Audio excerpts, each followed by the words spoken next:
नमस्कार बच्चों। कक्षा 8वीं हिंदी की वसंत भाग 3 के पहले पाठ ध्वनि को आज हम पढ़ेंगे। ध्वनि का अर्थ होता है आवाज़। यहाँ पर ध्वनि का अर्थ है एक उत्साह और उमंग भरी हुई आवाज़। इस कविता के लेखक सूर्यकांत त्रिपाठी निराला जी हैं और ये छायावाद के बहुत ही प्रमुख कवि हैं। इन्होंने मुक्त छंद का प्रवर्तन किया था। इस कविता में मुक्त छंद हैं। पढ़ते हैं इसको। अभी न होगा मेरा अंत, अभी अभी ही तो आया है, मेरे वन में मृदुल वसंत, अभी न होगा मेरा अंत। पहली बार पढ़ते हैं। अभी न होगा मेरा अंत, अभी अभी ही तो आया है, मेरे वन में मृदुल वसंत, अभी न होगा मेरा अंत। हरे हरे ये पात, डालियाँ कलियाँ कोमल गात, मैं ही अपना स्वप्न मृदुल कर, फेरूंगा निद्रित कलियों पर, जगा एक प्रत्यूष मनोहर। पुष्प पुष्प से तंद्रालस, लालसा खींच लूंगा मैं, अपने नवजीवन का अमृत सहर्ष सींच दूंगा मैं, द्वार दिखा दूंगा फिर उनको, है मेरे वे जहां अनंत, अभी न होगा मेरा अंत। सूर्यकांत त्रिपाठी निराला। अब इसको पढ़ते हैं। अभी न होगा मेरा अंत। लेखक एक प्रेरणा भरे स्वर में कह रहे हैं कि अभी न होगा मेरा अंत, अभी मेरा अंत नहीं होगा, अभी अभी ही तो आया है, मेरे वन में मृदुल वसंत। मृदुल मतलब कोमल। वो कहते हैं मेरे जीवन रूपी वन में अभी अभी तो वसंत आया है, अभी तो मुझे खिलना है, अभी मुझे विकसित होना है, अभी मुझे अपने लक्ष्य को प्राप्त करना है। कहते इसलिए अभी न होगा मेरा अंत। इन पंक्तियों में कवि यह कहना चाहते हैं कि उनका मन जोश और उत्साह से भरा हुआ है। जब तक वे अपने लक्ष्य को नहीं पालेंगे तब तक वे हार नहीं मानेंगे। हरे हरे ये पात, डालियाँ कलियाँ कोमल गात, मैं ही अपना स्वप्न मृदुल कर, फेरूंगा निद्रित कलियों पर, जगा एक प्रत्यूष मनोहर। इनमें प्रकृति का बहुत अच्छा सुंदर वर्णन किया है। वो कहते हैं हरे हरे ये पात, कहते ये हरे हरे पत्तियां हैं, इस समय डालियां हैं, कलियां हैं, कोमल गात, कोमल कोमल शरीर हैं, शरीर पेड़ों के। और कहते हैं मैं ही अपना स्वप्न मृदुल कर, कहते हैं ये जो कलियां इस समय सो रही हैं, मैं इन सोती हुई कलियों पर मृदुल कर अपना कोमल कोमल हाथ फेरूंगा। निद्रित कलियों पर मतलब सोई हुई कलियों पर, निद्रा में भरी हुई कलियों पर, जगा एक प्रत्यूष मनोहर, एक सूरज, एक सुंदर मनोहर, एक सुंदर सूरज को जगा करके, एक सुंदर सूरज के माध्यम से मैं इनको करूंगा। तो इन पंक्तियों में कवि ने निराश और हारे हुए लोगों को कलियों के रूप में माना है और कहते हैं जिस प्रकार सूरज के आ जाने से सभी पेड़ पौधों कलियों में जान आ जाती है, ठीक उसी प्रकार निराला जी अपने प्रेरणा रूपी सूर्य से निराश लोगों के मन में उत्साह और उल्लास भरना चाहते हैं। इस तरह से इस और इन पंक्तियों का अर्थ ये है कि जो लोग जीवन से हार मान चुके हैं, लेखक निराला जी उनको अपना जीवन देना चाहते हैं। प्रत्यूष मतलब सूरज। पुष्प पुष्प से तंद्रालस, लालसा खींच लूंगा मैं। अब वो कहते हैं हर एक फूल के अंदर जो आलस्य की और जो तंद्रा की, जो एक आलसीपन की इच्छा है, मैं उसको खींच लूंगा। मैं उनको इतनी प्रेरणा दूंगा कि उन लोगों के अंदर उत्साह आ जाएगा और अपने नवजीवन का अमृत सहर्ष सींच दूंगा मैं। और कहते ये जो मेरा जीवन है, इसमें जो मैंने अमृत प्राप्त किया है, जो मैंने प्रेरणाएं प्राप्त की हैं, जो मैंने जिंदगी प्राप्त की है, मैं उसको खुशी के साथ उनको दे दूंगा। तो इन पंक्तियों में कवि वसंत रूपी उम्मीद बनकर सोए अलसाए फूलों रूपी उदास लोगों से आलस और उदासी से बाहर निकलने की बात कह रहे हैं। वे उन सभी को अपना नया जीवन देना चाहते हैं। वो ये कहते हैं कि मैं हर फूल से उदास और आलस्य को खींच लूंगा और उनके अंदर एक नया जीवन भर दूंगा। द्वार दिखा दूंगा फिर उनको, हैं मेरे वे जहां अनंत, अभी न होगा मेरा अंत। फिर वो कहते हैं कि मैं ऐसे सोए हुए लोगों को, ऐसे निराश लोगों को एक द्वार दिखा दूंगा। द्वार मतलब जीने की एक कला सिखा दूंगा। उसके बाद वो फिर कभी निराश नहीं होंगे। वो अपने जीवन को सुख से व्यतीत कर पाएंगे और वो उस राह पर चल देंगे जिस राह पर चलने के बाद उनका अंत असंभव हो जाएगा और वे अनंत हो जाएंगे। तो यही कविता है।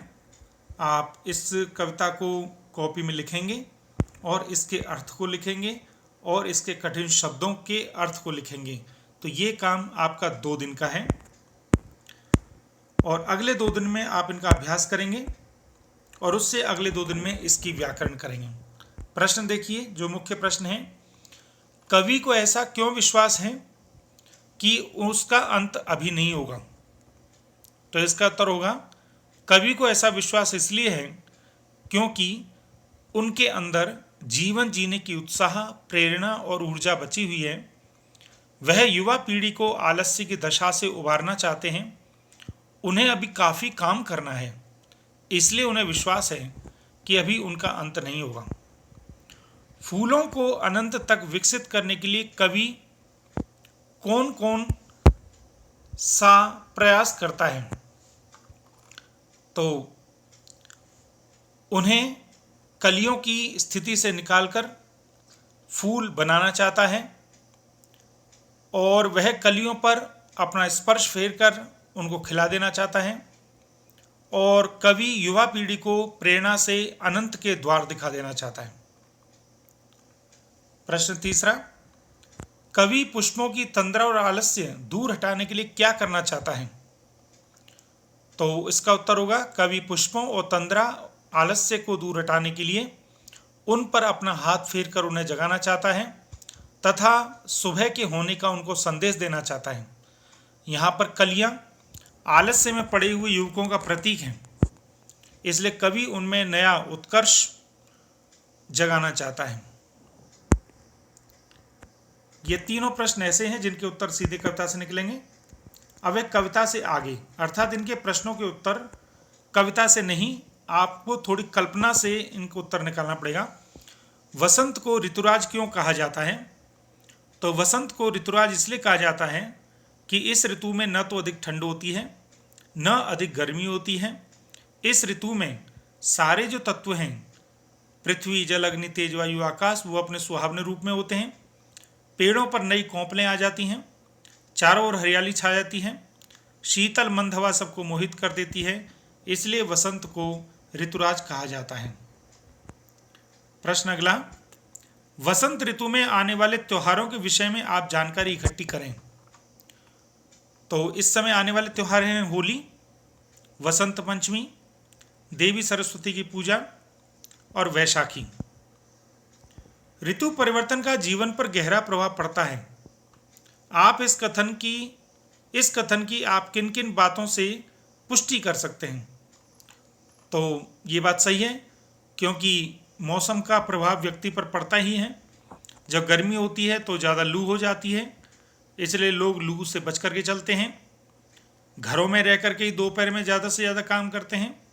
कोशिश ये करते हैं सवेरे जल्दी जाएं और धूप में कम निकलें। ज़्यादा शीतल और पेय पदार्थों का उपयोग बढ़ जाता है। इसी प्रकार से जब बारिश आती है या ठंड होती है तो ठंड में भी हमारी दिनचर्या में बहुत सारे प्रभाव आ जाते हैं। इसलिए ये सही है कि ऋतु परिवर्तन का हमारे जीवन पर प्रभाव पड़ता है। अनुमान और कल्पना के प्रश्न हैं, इनमें आपको अपनी इमेजिनेशन और कल्पना करनी है। कविता की निम्नलिखित पंक्तियां पढ़कर बताइए इनमें से किस ऋतु का वर्णन है। फूटे हैं आमों में बौर, भौर भौर वन वन टूटे हैं, होली मची ठोर ठोर, सभी बंधन छूटे हैं। तो सीधी बात है, आम और बौर इन सब की बात हो रही है, तो ये वसंत में ही होते हैं, तो इसमें वसंत ऋतु का ही वर्णन है। अगला 2, इनको आप छोड़िए, भाषा की बात पर आइए। भाषा की बात में ये जो शब्द हैं हरे हरे, देखिए पहली व्याकरण इसकी, देखिए ये जो प्रश्न उत्तर हैं इनको आप 2 दिन में कर लेंगे।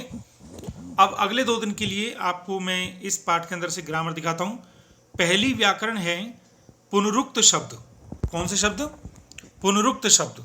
जब एक ही शब्द दोबारा रिपीट हो जाए या पुनरावृत्त हो जाए तो उनको कहते हैं पुनरुक्त शब्द। जैसे हरे हरे, पुष्प पुष्प, तो यहाँ पर एक ही शब्द 2 बार आ रहा है तो ये कहलाएंगे पुनरुक्त शब्द।